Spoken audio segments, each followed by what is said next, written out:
শ্ৰদ্ধা sir বাইদেউসকল, আপোনালোকে এইকেইদিন এটি বিশেষ প্ৰব্লেম পাই আছে আৰু মোক প্ৰায়ে কৰি আছে যে কি ছাৰ আমাৰ ষ্টুডেণ্ট এণ্ট্ৰি কৰোঁতে ভুলতে দুবাৰ তিনিবাৰ এণ্ট্ৰি হ'ল বা আগৰ এজন ষ্টুডেণ্ট নাই, সেই ষ্টুডেণ্টজনৰ নাম ডিলিট কৰিব লাগিছিল, কেনেকৈ কৰিম? এতিয়া আজি মই ভিডিঅ'টোৰ জৰিয়তে এজন ষ্টুডেণ্টৰ নাম কেনেকুৱা ধৰণে ডিলিট কৰিব লাগে, অৰ্থাৎ ডিএক্টিভেট কৰিব লাগে, ডিলিট আচলতে নহয়, ডিএক্টিভেট কৰিব লাগে, সেই কথাটো ক'বৰ কাৰণে চেষ্টা কৰিম।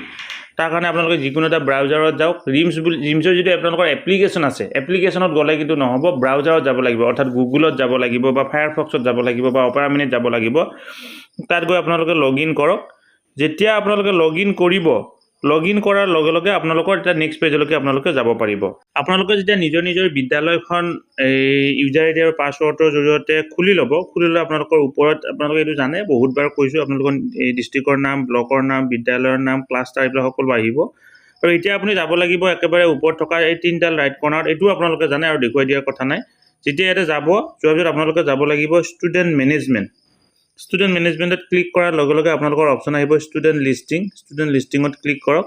ষ্টুডেণ্ট লিষ্টিঙত ক্লিক কৰাৰ লগে লগে ষ্টুডেণ্টবিলাকৰ নাম তলত আপোনালোকৰ আহি যাব, সকলো ষ্টুডেণ্টৰ নাম আহি যাব। এতিয়া আপোনাৰ ধৰা হ'ল ক্লাছ 5ৰ লাগে, আপুনি কি কৰক, ওপৰত চিলেক্ট ক্লাছ বুলি যে আছে, চিলেক্ট ক্লাছত গৈ এই 5 চিলেক্ট কৰক।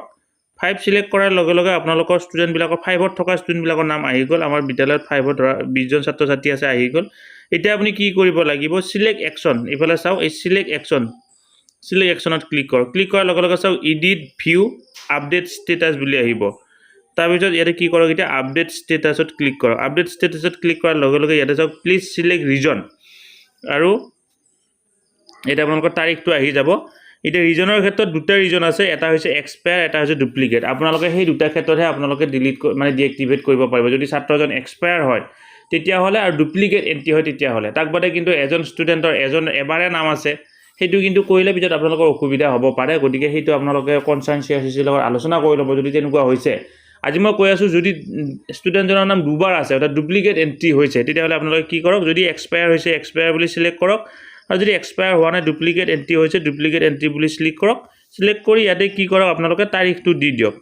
আজি তাৰিখটো ধৰা হ'ল দি দিলোঁ। দিয়াৰ পিছত যেতিয়া এই ডিএক্টিভেট অপশ্যনটোত ক্লিক কৰিব, ক্লিক কৰাৰ লগে লগে আপোনালোকৰ এই ষ্টুডেণ্টজনৰ নাম তাৰ পৰা নোহোৱা হৈ যাব। গতিকে আপোনালোকৰ বিদ্যালয়ত যদি কোনোবা এক্সপায়াৰ ষ্টুডেণ্ট আছে, কোনোবা ডুপ্লিকেট এণ্ট্ৰি হৈছে, দুবাৰ তিনিবাৰ হৈছে, এজন কৰিব লাগে, তেতিয়াহ'লে আপোনালোকে এই পদ্ধতিৰ জৰিয়তে ছাত্ৰ বা ছাত্ৰী এজনৰ নাম ডিলিট নহয়, ডিএক্টিভেট কৰিব পাৰিব। আশা কৰোঁ ভিডিঅ'টোৰ জৰিয়তে আপোনালোক উপকৃত হৈছে, আৰু ইনফৰ্মেটিভ বুলি ভাবিলে ভিডিঅ'টো আগলৈকে ফৰৱাৰ্ড কৰিব। ধন্যবাদ।